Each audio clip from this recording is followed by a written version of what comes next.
আলহামদুলিল্লাহ, পরিবারের সবার জন্য ইফতারির আয়োজন করা, রান্না করা এটাও একটা ভাগ্যের ব্যাপার। এটা কজন মানুষ পারে বলুন তো?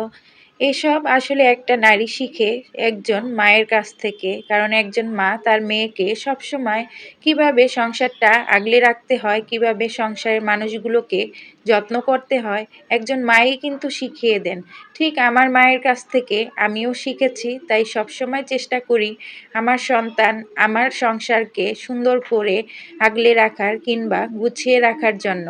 আসসালামু আলাইকুম এভরিওয়ান, সবাই কেমন আছেন? আশা করি আল্লাহর রহমতে সবাই ভালো আছেন। আমিও ভালো আছি আলহামদুলিল্লাহ। কাছে কিংবা দূরে, দেশ কিংবা দেশের বাহির থেকে যারা এই মুহূর্তে আমার ভিডিওটি দেখছেন, প্লিজ একটি লাইক দিয়ে কন্টিনিউ করবেন। আর যারা আমার ইউটিউব চ্যানেল থেকে দেখছেন, প্লিজ একটি লাইক দিবেন এবং সাবস্ক্রাইব করে পাশে থাকবেন। স্ত্রী হওয়া কিংবা একজন মা হওয়া এত সহজ না। একজন মা হতে আপনাকে অনেক ত্যাগ স্বীকার করতে হবে। একজন স্ত্রী হতে আপনাকে অনেক পরিশ্রম, অনেক ত্যাগী মানুষ হতে হবে।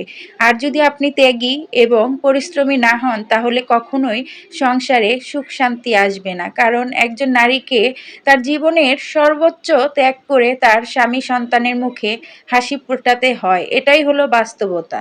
আমরা নারীরা হয়তো অনেক ত্যাগ করি, কিন্তু তার বিনিময়ে কিছুই পাই না। তবুও স্বামী সন্তানকে খুশি রাখতে কিংবা তাদের ভালো রাখতে এই ত্যাগ শুধুমাত্র আল্লাহকে সন্তুষ্ট করার জন্যই করতে হয়। কিছু পাওয়ার বিনিময়ে কোনো কিছুই পাওয়া যায় না, এটাই বাস্তব।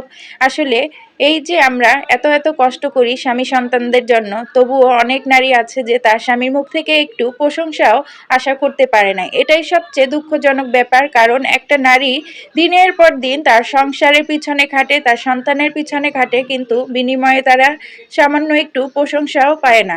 তাই তো নারীদের মন নষ্ট হয়ে যায়। নারীরা সংসার থেকে মনটাকে একদম তুলে ফেলে, তারপরে সংসারে নানান রকমের অশান্তি হয়। এইগুলো আসলে পুরুষদের দোষের কারণেই হয় আমি বলবো। কারণ একটা নারী সংসার জীবনে অনেক কষ্ট করে, সেটার বিনিময়ে তাকে একটু হলেও কিন্তু প্রশংসা করা উচিত। কারণ একজন নারী বেশি কিছু চায় না, একটু প্রশংসা, একটু ভালোবাসা, এইটুকু পেলেই একটা নারী অনেক খুশি হয়ে যায়। কিন্তু অনেক পুরুষরা এইটুকু দিতেই তাদের খুব কষ্ট হয়। তাই তো এক এক সংসারে এক এক রকমের অশান্তি লেগেই থাকে। তাই ভাইয়াদের বলবো, অন্তপক্ষে আপনাদের স্ত্রীকে অন্তপক্ষে একটু প্রশংসা করুন, দেখবেন আপনার স্ত্রী আপনাকে মাথায় করে রাখবে।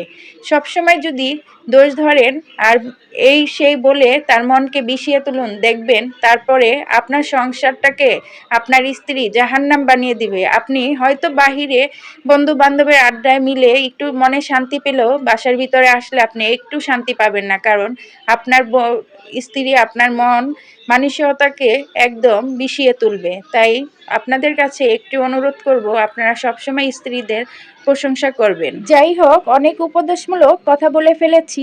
সবাই সুস্থ থাকবেন, ভালো থাকবেন। আল্লাহ হাফেজ। আসসালামু আলাইকুম। আজকের রেসিপিগুলো কেমন লাগলো অবশ্যই কমেন্ট করে জানাবেন। আল্লাহ হাফেজ।